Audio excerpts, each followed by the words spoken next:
नमस्ते। ईशोपनिषद अ, श्लोक संख्या 10। अन्य देवाहु संभव धन्यदाहुर्संभवात् इति श्रुष्टुम धीराणाम ये द्विचक्षिरे।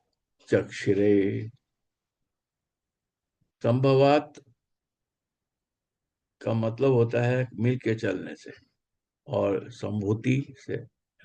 अन्यतेव विलक्षण, आहु कहते हैं। असंभवात, संभववाद का मतलब होता है मिलकर चलने से, और असंभववाद का मतलब होता है व्यक्तिवाद, यानी अकेले चलने से। अन्यत आहु, विलक्षण ही फल कहा गया है। ये जो न हमें तत इस व्यक्तिवाद व समाजवाद को विच चक्षरे विशिष्ट रूप से बतलाते हैं उन धीराणाम ज्ञान के देने वालों से। इति ये सुश्रुम हमने सुनी है। मिलके चींटियां भी हाथी को मार देती हैं। सो व्यक्तिवाद के फल की विलक्षणता शारीरिक दृष्टि से पहलवानों में प्रकट हो रही है, बौद्धिक दृष्टि से या वैज्ञानिकों में, योगियों में प्रकट होती है। तो अगर इसका हम भावार्थ देखें तो भावार्थ ये है कि व्यक्तिवाद और समाजवाद दोनों की फल विलक्षण है। लेकिन जब हम इनकी व्याख्या करते हैं तो पहले हम लेंगे आदरणीय शंकराचार्य जी की व्याख्या। तो शंकराचार्य जी ने क्या कहा है? शंकराचार्य जी ने कहा है कि जो ईश्वर है वो विविध प्रकार से प्रकट होते हैं और अलग अलग घटनाएं करती हैं। जो भी ईश्वर की घटनाएं होती हैं, जो भी ईश्वर का रूप होते हैं, वो सभी सभी उस ब्रह्म से उत्पन्न होते हैं, सार्वजनिक चेतना से सार्वभौमिक चेतना से उत्पन्न होते हैं। और इसको हम माया कहते हैं, इसी को ब्रह्म माना जाता है। और सभी आ, सार के पीछे की चीजों को पहचानना ही हमें मोक्ष की तरफ ले जाता है। तो शंकराचार्य कहते हैं कि एक भ्रम की स्थिति है ईश्वर की विविधता में और भौतिक जगत में, और यही माया है। जबकि जो महर्षि अरविंद है वो कहते हैं कि ईश्वर के प्रगटीकरण में विशेष गुण होते हैं, उद्देश्य होते हैं, और ये भिन्नताएं एक व्यापक उद्देश्य की सेवा करती हैं जो चेतना के विकास में सहायक होते हैं। अब अ, उदाहरण के लिए दो ईश्वरीय रूप के बारे में चर्चा करेंगे। एक भगवान राम और एक भगवान कृष्ण।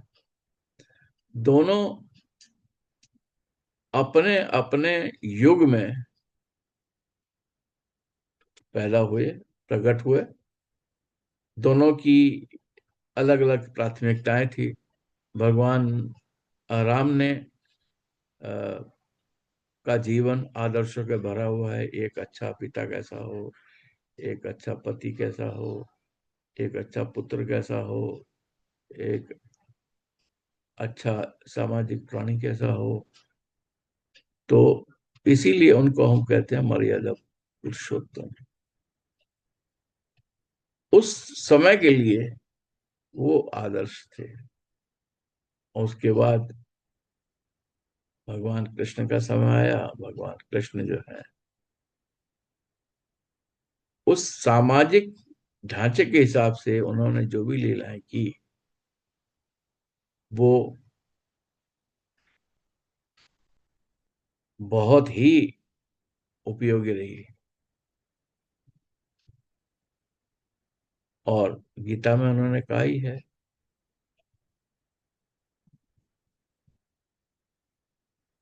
धर्म संस्थापनार्थाय संभवामि युगे युगे, पवित्राणाम साधूनां विनाशाय च दुष्कृताम धर्म संस्थापनार्थाय संभवामि युगे युगे। तो भगवान कहते हैं कि धर्म की स्थापना के लिए मैं युगों युगों में, हर युग में अवतार लेता हूं। तो अरविंद भी, महर्षि अरविंद भी ये कहते हैं कि भौतिक जगत अलग है, और अ, उसमें भगवान जो है, ईश्वर जो है वो लीला करते हैं। ईश्वरी लीला भी एक हिस्सा है। अ, तो भौतिक और आध्यात्मिक के बीच में एक संतुलन होना चाहिए, और वो कहते हैं कि भौतिक और आध्यात्मिक जो दो पक्ष हैं, इनके बीच में ध्यान केंद्रित करें। और जो हमारी गीता प्रेस है, वो कहती है कि प्रैक्टिकल रहो, व्यवहारिकता पे ध्यान दो। भगवान के विभिन्न रूप हैं, भगवान ने बहुत अवतारों में जन्म लिया है, उनमें उनकी समय में भिन्नता है, सोच में भिन्नता है, पर सभी एक हैं, सभी भगवान हैं। और गीता प्रेस कहती है सभी प्राणियों में ईश्वर का वास है। तो ईश्वर के वास की पूजा करें, मतलब सभी प्राणियों की पूजा करें।